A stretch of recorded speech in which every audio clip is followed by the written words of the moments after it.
Hello বন্ধুরা, তোমরা সবাই ভালো আছো? আমিও ভালো আছি। আজ আমি লীলাবতী বলছি। আজকের আবৃত্তি আমি নিজেই লিখে বলছি, শোনো তোমরা।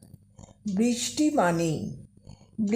মানেই স্কুল কামাই, বৃষ্টি মানেই ছুটি, বৃষ্টি মানেই ডিম খিচুড়ি, গরম গরম লুচি, বৃষ্টি মানেই ব্যাঙের ডাক কানের কাছে সারাক্ষণ, বৃষ্টি মানেই জমেছে আড্ডা, হইচই আর গণ্ডগোল, বৃষ্টি মানেই কাক ভেজা দিন, সাঁতার কেটে পুকুর পাড়, বৃষ্টি মানেই আবছা আলোয় রবি দাদার মুখটি ভার, বৃষ্টি মানে গ্রুম গ্রুম পড়ল এবার বাজ, বৃষ্টি মানেই হাঁটুর জলে বিয়ে বাড়ির ব্যর্থ সাজ। নমস্কার।